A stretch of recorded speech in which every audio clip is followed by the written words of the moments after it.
on va démarrer avec Patrick Biscaras, démonstrateur, formateur chez Knauf. Patrick, vous allez nous montrer comment on utilise les enduits ProPlaque dont nous a parlé Olivier. On vous écoute. Bonjour Estelle, bonjour à toutes et bonjour à tous. Donc je vais vous présenter la gamme ProPlaque, donc les deux enduits à joint, le vert, le bleu, et comme Olivier vous disait tout à l'heure, l'enduit de préparation de support. Avec mes deux enduits à joint, je vais pouvoir faire mes trois phases, le collage, ma charge et ma finition, avec l'un ou l'autre. Je vais ouvrir tout de suite un seau, donc je vais enlever mes deux petites languettes. Là, je vais vous donner une petite astuce. Vous voyez ici, j'ai une petite collerette. Je vais relever ma collerette jusqu'au bout. Et là, avec un doigt, j'ouvre mon couvercle.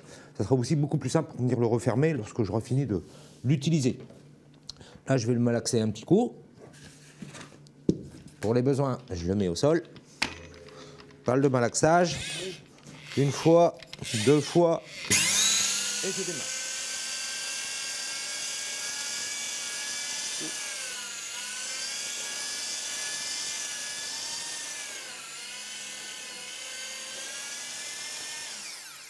Et voilà, 10 à 15 secondes. Ah, Patrick, vous avez à peine commencé, qu'on a déjà une question. On file à Toulon. J'ai une question, s'il vous plaît. Pourquoi est-ce que vous le malaxez, l'enduit, du coup ? Bonjour Toulon. Alors je le malaxe pour une simple raison, c'est pour le réhomogénéiser afin qu'il soit plus onctueux sur la spatule, de manière à ne pas devoir le malaxer avec ma spatule et mon platoir. Voilà. Donc, on va regarder un petit peu la texture. Vous voyez ici, il colle bien à la spatule. Voilà. Jusqu'à là, ça va. Et jusqu'à là, ça va aussi. Faites gaffe, ça tombe hein, quand même. Je fais gaffe. Mais je connais mon produit. Oui. Donc, on voit qu'il a une bonne tenue à la spatule. On va maintenant réaliser le joint.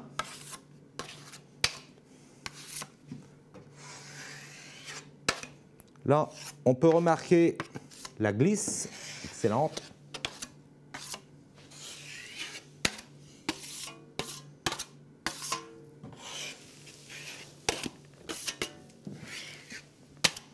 Et voilà.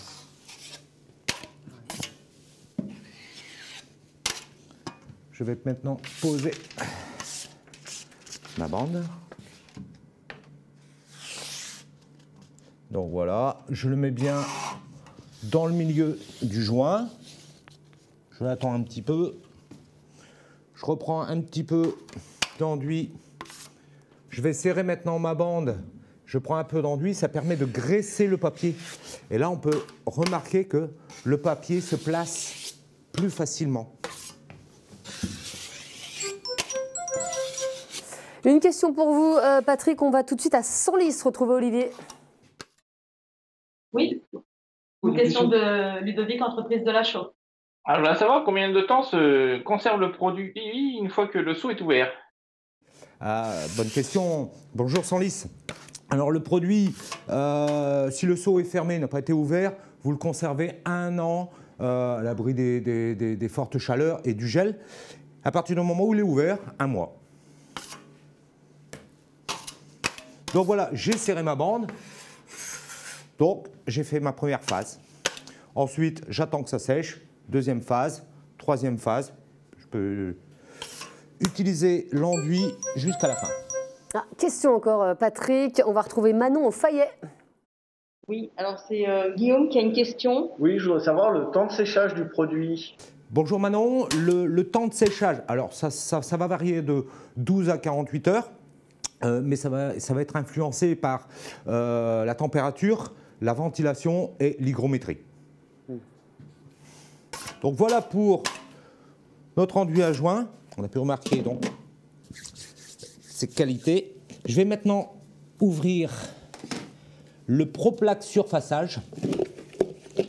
J'ouvre mon couvercle. Vous avez certainement remarqué que le manche dépassé de mon rouleau, tout simplement, j'ai fait une petite entaille. Ça va me servir à quoi? Le soir, j'ai fini d'enduire avec mon rouleau. Je remets mon rouleau dans le seau, ça m'évite de le nettoyer, qu'il soit mouillé pour le lendemain. Je referme mon couvercle. Ça, c'est la petite astuce. Le lendemain, j'ouvre, je redémarre. Donc là, Je vais vous montrer l'application donc au rouleau. Il se met également aussi à la spatule. Ici, on a pris un rouleau à fil bleu. Donc, je rentre bien dans l'enduit et vous voyez, il se charge bien. Ici, je commence à enduire. On peut remarquer qu'ici, j'en ai un peu plus, j'en ai un peu moins. Là, j'ai besoin que tout se répartisse. Je vais faire une simple chose. Je vais juste croiser. Je croise mon enduit. Alors, l'essence, il n'y en a pas. Je vais déterminer. Du moment que je croise. Et là, on va pouvoir remarquer que ça fait un petit peu comme un crépi. Les petits picots deviennent plus réguliers. J'en ai besoin. Je ne cherche pas. J'en ai besoin encore, pardon. Je ne cherche pas à comprendre. Je reprends de l'enduit. Là, vous voyez, les picots sont fins, sont plus gros. Ben, je croise. Même pas besoin de regarder. Ça se fait tout seul. Voilà. Ma lisseuse. Alors, le lissage. Je vais juste respecter une chose. L'angle. Je prends, on va dire plus ou moins, l'épaisseur de mes doigts. Et là, je ne bouge plus. Et je peux lisser comme je veux, le nombre de fois que je veux. Si j'ai rien sur ma lisseuse, c'est que mon angle est respecté. Alors, bien sûr, ça a l'air facile. Estelle, Oui. je vous propose d'essayer, si vous le voulez. D'accord. Bah écoutez, j'arrive. Je mets mon masque et j'arrive. Je mets le mien également. Alors, j'essaye quoi, le rouleau? Alors, pareil, vous faites exactement la même manœuvre. Le rouleau, on le plonge dans l'enduit, sur l'avant du seau, et vous reculez comme ceci, parce que vous ne voyez pas tout à l'heure. Donc vous reculez et vous l'imbibez. Si vous voulez, vous grattez un petit peu, et vous pouvez faire le haut. Je vous laisse faire. Je fais le haut. J'y vais là, direct. Vous pouvez y aller direct, il est... D'accord. J'y vais. Comme la peinture. Donc là, on remarque bien, j'en ai un peu plus là, un peu moins là. Exactement. Et bien là, vous croisez. Je croise. Votre rouleau va aller chercher le surplus pour aller le mettre à côté. Là, mais on c'est commence hyper à voir. simple. Hein. Très bien. Je vais finir par vous remplacer, Patrick. Je crois bien. Vous savez, hop. Faites attention, on recrute dans le bâtiment. Hein. Oui, pareil, oui. Voilà. Ouais.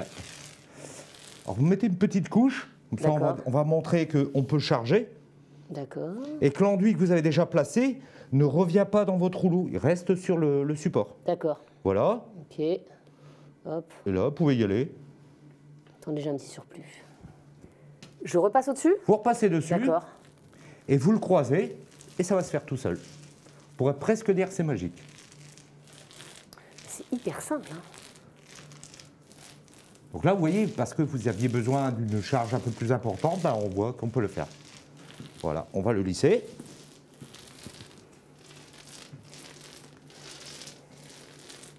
Bon, vous me dites quand je lisse, hein, Voilà, Patrick. voilà. Là, c'est bon. On va pouvoir passer à la phase de lissage. Donc, je remets le rouleau Voilà, là. bon. Ok. Alors, le lissage, je vous rappelle ce que je disais tout à l'heure. C'est bien garder l'épaisseur des doigts. D'accord. Et je vais me décaler comme ça pour ne pas ouvrir. Hein. D'accord. Donc, vous vous décalez. J'y vais. Je décale. Sur la gauche. L'épaisseur d'un doigt. L'épaisseur d'un doigt. Vous pouvez appuyer. Vous je peux appuyer? Posez pas. Hein, posez pas voilà, dessus. ouais, c'est ça. Et vous lissez. Vous montez. Voilà. Stop. Voilà. Faut pas que je reste comme ça, oui. Vous pouvez l'enlever, vous pouvez recommencer sur le bas. Comme ça? Là, ici, recommencez, remettez un petit coup dessus. Je recommence. Allez-y. D'accord, attendez. Hop. Voilà. Et vous tournez par là. Voilà, stop. Et voilà. Ah, mais génial! Il y a une question, j'y réponds ou vous y allez? Vous y allez, hein, non? Je vous laisse, allez, je vous laisse répondre. Oh, c'est une question de senlis avec Olivier, Patrick. Senlis. Pendant ce temps-là, je retourne à ma... Jusqu'à combien de couches on peut appliquer comme ça l'une sur l'autre? Et combien de temps entre les deux? En temps, il faut juste laisser le produit mater. C'est-à-dire que là, vous ne voyez peut-être pas derrière la caméra, mais là, il brille. À partir du moment où il commence à mater, donc il perd sa brillance, il s'est figé, et là, vous pouvez remettre une couche dessus. On a même également ici, sur les raccords, la possibilité de revenir facilement sur les raccords. Et comme, même s'il a commencé à mater, on peut le relisser sans qu'il s'arrache. Donc ça devient beaucoup plus facile pour faire les raccords. Ensuite, là, on est sur du mural. Si on a du plafond, on a de l'outillage. Bien sûr, le rouleau, on va pouvoir le mettre sur un manche. Et puis, on va pouvoir lisser aussi. Donc, avec les parfaits lisses, monter sur une perche, on va pouvoir l'allonger et lisser ses plafonds. Donc, on peut travailler au sol. Bien sûr, il faudra toujours un petit moment monter juste pour les périphéries. Mais déjà, on gagnera beaucoup de temps et d'efforts. Pour le ponçage, pareil, on a ici ce petit kit ponçage. Donc, c'est le mini kit, le kit Ergolis Light. Et en dessous, on a le tuyau pour pouvoir mettre l'aspirateur, le trou pour pouvoir mettre l'aspirateur. Voilà. Et puis, on ponce tout simplement, sans effort. Vous avez des angles à faire. La cerise sur le gâteau, on change, on intervient. Et on peut mettre le petit ustensile pour faire les angles. Donc voilà pour le matériel. Et Alors, moi, j'aurais quand même une question. Est-ce que vous pouvez nous donner, Patrick, alors on a vu qu'il y a énormément de points forts pour ce produit, mais si vous deviez trouver les 3 points forts, justement, de cet enduit ProPlaque, ce serait quoi? 3 points pour l'artisan qui va l'utiliser, c'est j'ouvre, j'enduis, je ferme. D'accord. C'est pratique. Pas plus difficile que ça. Voilà, c'est hyper rapide. Voilà, j'ouvre, j'enduis, je ferme. Ce sera votre mot de la fin, en tout cas avec moi, parce qu'on va retrouver tout de suite en multiplex l'agence du Fayet avec Manon. Vous êtes accompagné, Manon, de Guillaume Guignard de la société Guignard Rénovation, qui a l'habitude d'utiliser l'enduit ProPlaque. Bonjour Guillaume, est-ce que vous pouvez nous donner, Guillaume, votre retour d'expérience? Oui, c'est un produit qui est bien homogène comme on disait tout à l'heure, qui est bien blanc aussi par rapport à d'autres, qui est facile à nettoyer, qui se ponce très facilement. Non, c'est un produit que je conseille. Et une fois qu'il est sec, ce produit, Guillaume, quels sont ses avantages pour vous? Comme je vous disais, ça se ponce très facilement, même pour nettoyer les outils, si on les oublie dans un coin, le lendemain on les met dans l'eau, on redonne un coup de nettoyage et ça ressort nickel. Eh bien, écoutez, merci beaucoup Guillaume pour ce retour d'expérience. Merci Patrick et merci Olivier d'avoir été avec nous pour nous parler de ces enduits ProPlaque. Salut à tous et bonnes vacances.